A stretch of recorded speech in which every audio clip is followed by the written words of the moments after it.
I'm going to talk today about phosphoproteome measured on Astral, like a new mass analyzer. I have to say this was very much a collaborative project between like the US partners with the lab where I was working in Joshua Kuhn lab. Plus, it was like obviously industry partners from Thermo Fisher side. And yeah, that was a quite interesting project with own challenges. So let's just go through and see what we actually found out from that.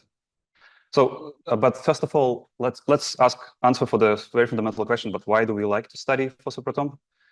And in short terms, you can say this is because of single transaction, right? Because whatever happens on the surface of cell, if you want to transmit some message, you want to change the behavior of cells, it usually happens through a cascade of phosphorylation reactions, right? So, and this cascade usually end up in the nucleus and cells expressing something and reacting on this signal. So, okay, great. We would like to study phosphoproteome, but what's the challenges we have? So challenge number one, it's in order to study phosphoproteomics, we need resolution and we need accurate mass. And by two reasons, basically because we do want to have good identifications, but we also, on top of that, phosphorylation, any PTM has an issue of phosphorylocalization, right? We also would like to pinpoint which amino acids contain, which amino acid contains this modification. So, and also you can, as example, it's a very small example, but you can figure out, for example, if you measure samples with ion trap, you see way less amount of the phosphosites which have been localized with 1% less false discovery rate for localization. And if you measure with orbit trap, you see kind of something like 40% boost. Let's just highlight the fact that having resolution on as your friend in this task is super advantageous. Great. What else? What's another challenges? So obvious challenge with phosphoproteomics, it's depth. And you may notice like there's a kind of, from my point of view, weird competition happening. That's kind of people reporting more and more phosphosites. But although, as you saw from presentation of Bernard, it's frequently not end up in any biological conclusions, right? So, but still, if you look at the phosphosite plus, which Pavel mentioned today, so there's approximately more than 200,000 of phosphosites lying there with different quality of annotation. And we see from all kinds of studies, more we sequencing phosphosites, more diverse we happen to be at the end. So indeed, depth would be nice, but there's yet another issue which people call dynamic range. So then if you sort all your phosphosites by intensity, you see that your first 20% of intensity portion is consists of 150 phosphosites, and your last 20% consists of 45,000 of phosphosites. So it's example for 2014, and believe me or not, the situation is no way even closer to the being more uniform. Of course, that sounds like a biology. I will come back to this, but I very strongly believe that phospho process, kinase process, is very messy. There's a lot of off-target events happening. Of course, there's a targets phosphorylated in the first place, but still, it's actually a very messy process. Another thing which kind of people like to highlight, it's a reproducibility challenge. So when you're dealing with plain proteomics, you're basically talking about reproducibility of protein identification, and the protein identification itself based on the identification of multiple peptides, right? But when you're dealing with any PTMs, you are stuck on the peptide level, right? And the reproducibility here is indeed a challenge. And one of the reasons why people really love to use TMT for the phosphor is exactly that. So in order to detect all of them. But so if you just count in how many replicates I found this specific phosphosite, you see, of course, thanks.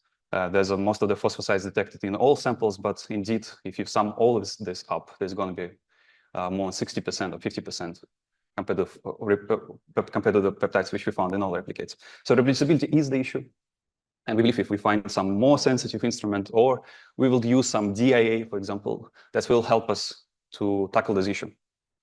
So, and now kind of a history background, right? At the end of the 2022, people in Joshua Kuhn lab have been asked to sign NDA, and Thermo Fisher approached us and said, like, okay, we have a new instrument. It's pretty crazy what you will see. So the scan rate is up to 200 hertz. So it means every second we can measure acquire 200 spectra. So just for comparison, some previous versions of the Thermo Fisher instruments, like orbit-based instrument, is up to 20 or up to 40. So it's indeed a game changer in this sense. So, one thing we also ask out of joke, but actually serious. So please call this mass analyzer Astral, but please don't call this time of flight. It's very much business oriented, but I'm a scientist, so it's tough. And the resolution is really great. So of course it's not Orbi. Orbi is the winner here, of course, but resolution is pretty reasonable to do any kind of identifications. Great. So, and at the end of the day, so our lab had a few months to think about experiments and 1 week to perform these experiments in Bremen. And it's quite challenging, to be honest. And out of this, we should make some presentations. So it's quite challenging, to be honest, by many reasons. But in this project, I played the role of the bad policeman. I try to kind of all the time ask the question, how can we trust this data? And please prove that if we can. So, but Orbitrap, Astral, it's kind of two names, right? Orbitrap is a mass analyzer which is located here, and Astral is a huge, like starship, indeed. It's a really huge mass analyzer, but you see, it's kind of in sense of previous models of products from Thermo Fisher. It's a tribrid instrument, right? So there's a quadrupole kind of mass analyzer, Orbitrap, and Astral. So, and it's cool because what you can do, you can basically parallelize your process. You can throw peptides in Orbitrap, analyze first MS, and meanwhile, you can acquire many second MS, right? You can basically throw 200 per second peptides to fragment them and measure them, right? So that's actually really great feature. But before jumping into that, I would like to say that in our hands, we indeed saw that resolution and accurate mass, it's pretty manageable for all kind of identification. So we do see that Astral resolution is around 100,000. And what's actually even more nicer, this resolution curve behave like actually top curve. So it's not falling down as Orbitrap with increasing mass. It actually stays flat, which is great. And honestly, I really wait for the moment when people start analyzing middle down or top down on that, which is would be a really great option. Another thing, so mass error is nicely distributed around ±5 ppm. So yeah, this is basically, you can find the same, very similar plot on the first Maxcon paper, ±5 ppm, but think about this is Orbitrap. And to be honest, 5 ppm is pretty good resolution already. So take into account the speed. Okay, you remember I told you that this is literally a tribrid instrument. You can measure first MS and spend, let's say, 500 milliseconds for the first MS, and it's super high resolution Orbitrap-based first MS. And meanwhile, you can acquire every 5 milliseconds, 200 hertz. You can acquire second MS acquisitions. So, and what's really crazy, I feel like, so people decided to go for 2 Thomson windows. So if you think about like, right, all these DIA standard methods based on the Orbitrap, were usually, or whatever size. So we were basically based on the 20 or like 12, 15, whatever, several dozens Thomson, right? But here it's 2 Thomson. So I wonder if in the future we're going to see 0.5 Thomson, right? So then it's basically brutal DDA over whole spectra, which is great. But one thing you have to keep in mind, the cycle time. If you see like cycle time of first MS is 500, but cycle time when the second MS passing through the whole mass range is approximately 1.5 seconds. So cycle time on tribrid instruments should not be this. It's not by default, that's why it's the same. As you see here, cycle time between first MS and second MS is very much different. So please keep in mind. So yeah, cool. Come back to the phosphoproteomics. We obviously not the first people who had idea of tackling the major issues of the phosphoproteome analysis with DIA. But we coming to the scene with kind of trying with a new instrument and trying to highlight advantage and disadvantage of this new instrument for the phosphoproteomics. So what we did. So initially we made some initial assessment. We just took like and simple lysate, 250 nanograms, 30 minutes LC, and measured with 2 Thomson, with 4 Thomson Windowses for DIA. And it's actually really surprising, but 2 Thomson giving us, no, it's actually not surprising, but giving us better localization phosphosites. So it's just basically the idea that shorter Windowses you do for the DIA, better localization you get, better deviations you get, because you get better, cleaner spectra.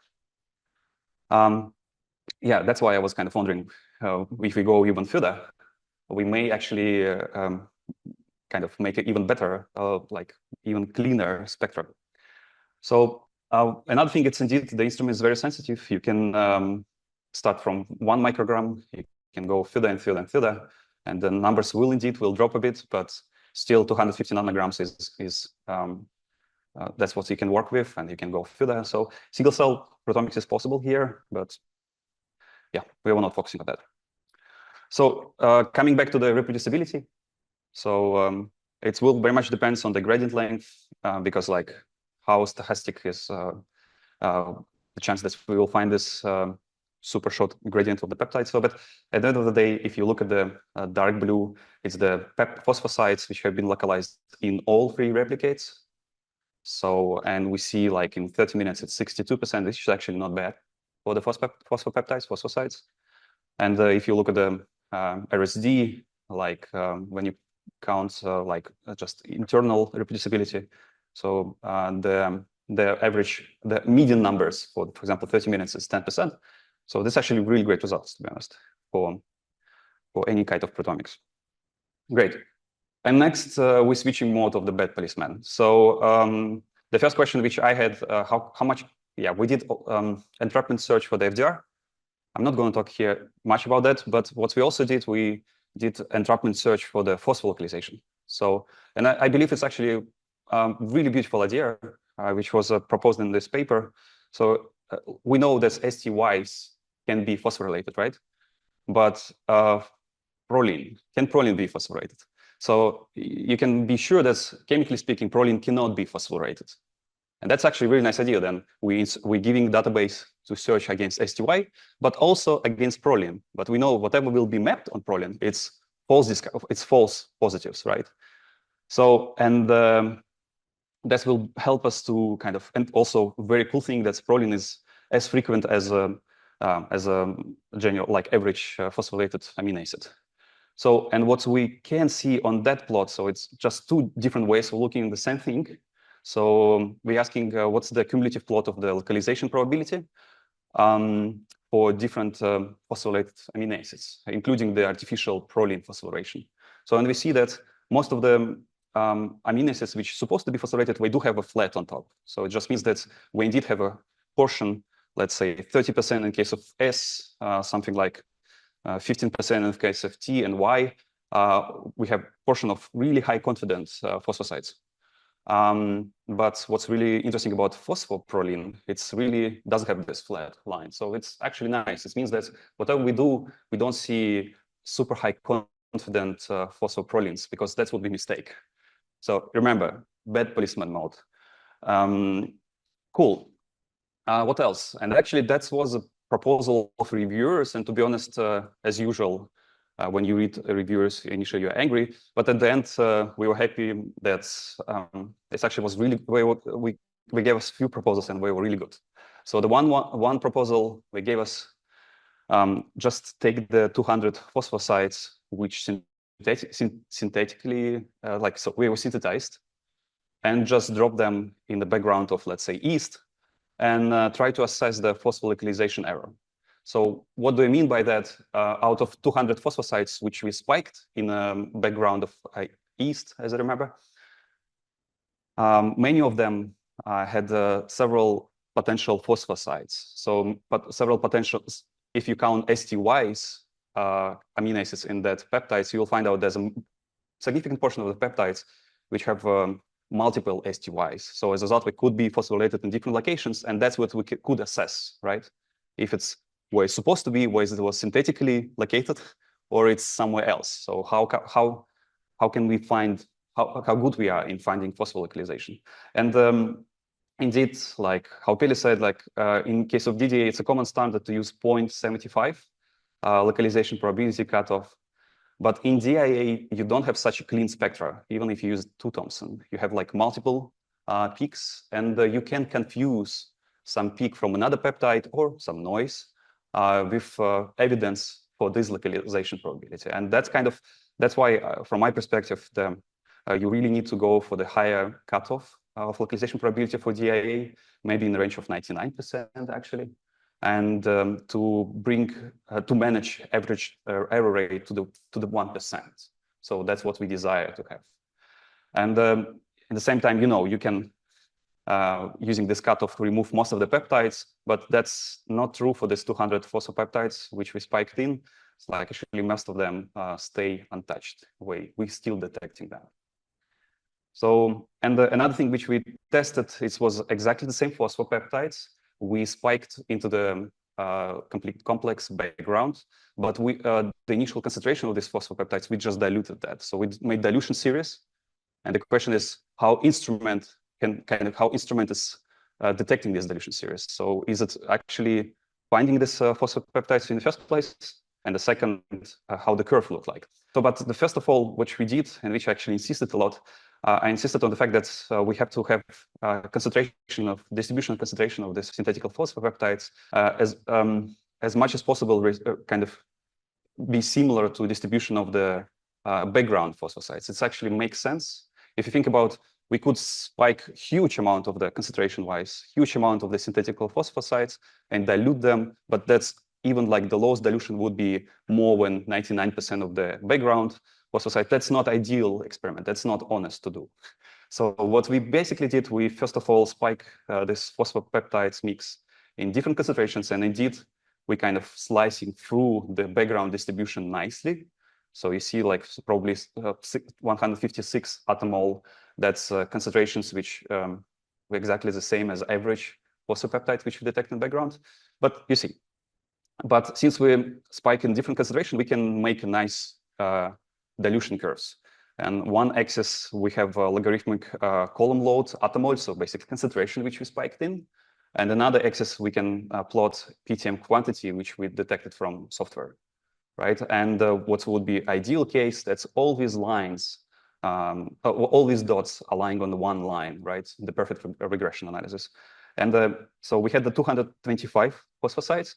We are making plot for 2 of them. But if you collect R square for all phosphosites which we analyzed, so you'll see that almost all of them had R square more than 0.95. That's a great quantification, and to be honest, a big relief, because I was believing that if people reducing retention time, like LC time of the phosphopeptide, but obviously also reducing elution time of each peptide, and having 1.5 seconds per cycle for the second MS, you would not have so many dots per elution profile of the peptide. But apparently, surprisingly, that's enough to make actually a good quantification. Yeah. Yes. I have to say one thing also. Okay. My strong belief that the next generation of Astral instrument will not have orbit trap. The reason is like TOF instruments in general a bit like more sensitive, and as a result, what we see that many second MS identifications don't have precursor information. So then why to bother? But let's see. So there's many reasons. It's a big discussion, I feel like. Okay, cool. We did kind of analytical, like we did a nice benchmark from my point of view from analytical chemistrist perspective. But of course, like all these things doesn't make any sense without actually biological impact, right? So what we did, we took like EGF stimulation experiment, and it's like unfortunately for team stuff, we didn't have any instrument in hand. So we basically took the published data, so it makes them not completely comparable, but fine. So, but we measured EGF stimulated cells on Astral control versus EGF stimulated and Ascent. And what we can see that's like indeed Astral finding way more phosphosites, but again, it's not fully comparable. What's nice, that's reproducibility is pretty high. That's what we expect. And what's next, if you make histograms and plot, for example, distribution of phosphopeptides intensities and highlight the ones which we see as intersection between Astral and Tipstov, we find, that's Astral unique phosphosites are really low intensity ones. But if you do reverse situation, when we highlight distribution of the Timstov intensities, Timstov detected phosphosites, and highlight the ones which you detect in both instruments, we see it's actually more or less uniform distribution. So there's some stochasticity.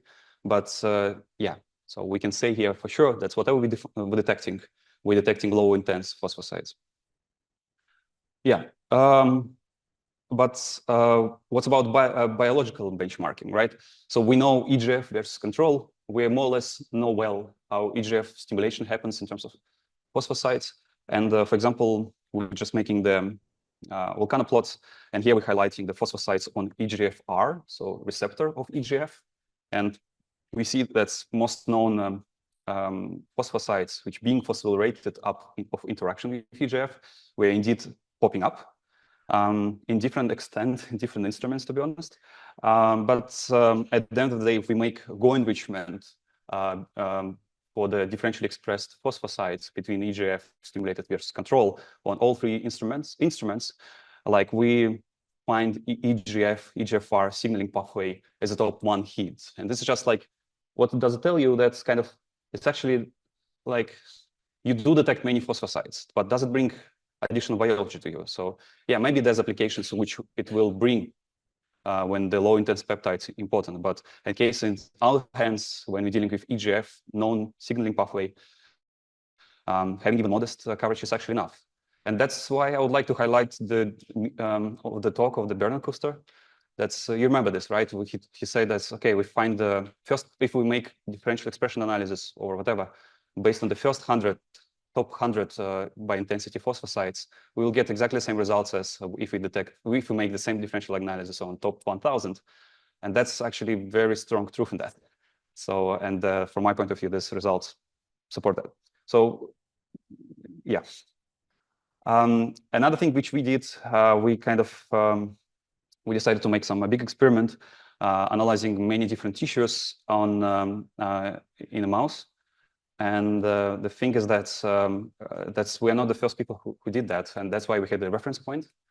So to be honest, like the Hatlin 2010, it's not very fair comparison because it was 14 years ago. It was one of the first version of the Orbitrap. So, and we also did compare the new Phospho Atlas from Bernard's group of 2022. But indeed, anyway, what we see that we finding way more phosphosites. But what actually was more interesting, and that's something which have to be discussed even more, we find way more phosphotyrosin's. And you may know that phosphotyrosin's are very important, and very frequently, if like STY is frequently, it's noise, frequently happening. But tyrosin's portion of this biologically significant phosphosites in tyrosin is like way more higher. So detecting proportion-wise more phosphotyrosin is actually a big breakthrough, to be honest. But that's have to be validated further. So that's kind of my portion of work, and this mouse phosphosite atlas was assessing sequence and structural context of the phosphosites. That was not it was not fully nice story, although we were able to do like sequence context. So what we did, barely discuss this, like people were really interested frequently on a window of sequence surrounding the phosphosite, and why it's important, because people believe that context of the sequence context of the phosphosite defined specificity of the kinase, right? Kinase somehow recognizes that specifically this STY need to be phosphorylated, right? And probably the surrounding sequence is important. And if we make pairwise comparison of all phosphosites which we are detecting and compress this pairwise comparison with t-SNE, we will find out that there's some clusters which are, of course, have a different intensities, different representation. But so SP is, of course, the largest one, which makes sense. But there's a bunch of many different patterns. And probably this kind of kinases also love specific patterns. And but again, so we do see sequence context, yes. But the question is, can we see structural context? And we are happy to have, for example, AlphaFold predictions right now, right? And what if we tried some caveat of the phosphorylated substrate, and this caveat, like let's say glove, this glove is reproducible from protein to protein, and that's what kinase recognize. It sounds super beautiful idea, right? But there's an issue. And actually, we tried to do this on structural base, but we really quickly realized upon reading papers and actually seeing the data, so that STY is really like to be present in intrinsically disordered regions. So basically, if you plot distribution of phosphosites across the residual model confidence score, basically below 50 means that it's super flexible region, super low confident region from AlphaFold perspective, or more than 90%, that's AlphaFold totally sure about the structural definition of this region. And we see if we'll kind of calculate distribution for the all STYs, we don't care are we phosphorylated or not, we're behaving really very similar to the all observed amino acids. But if you specifically focus on the phosphosites which are being phosphorylated, you see really crazy high peak on the low, like in a low confident, low structural regions of the protein. So basically, phosphosites really love to be on intrinsically disordered regions. Maybe it gives them boost in terms of structure, defining structure after being phosphorylated. That's actually interesting questions to be asked, to be honest. But that's what we found. And indeed, AlphaFold was predicted, AlphaFold was working without phospho, trained without phospho being present in the structure. So yeah, maybe it's going to be next wave of the predictors to include PTMs into the predictions. Anyway, so what I talk about sequence context, I talked about structural context, and obviously it would be interesting to know kinase specificity context. So what if in some tissues, some kinases are more active rather than in other tissues by concentration reasons or just by activity reasons? So what we did for that, you basically, at the end of the day, you need to predict which kinase could phosphorylate, who could make this phosphosite. It's actually $1 million, $1 billion question.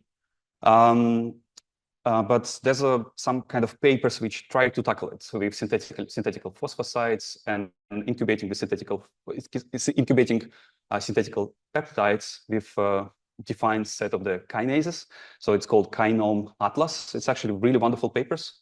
We did this atlas for 300 serine threonine kinase motifs, and recently we also published paper for the tyrosines.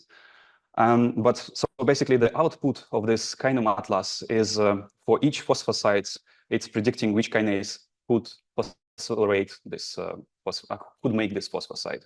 But what's a problem there, that's it's usually not just one kinase. So many different kinases sharing specificity in terms of sequence context.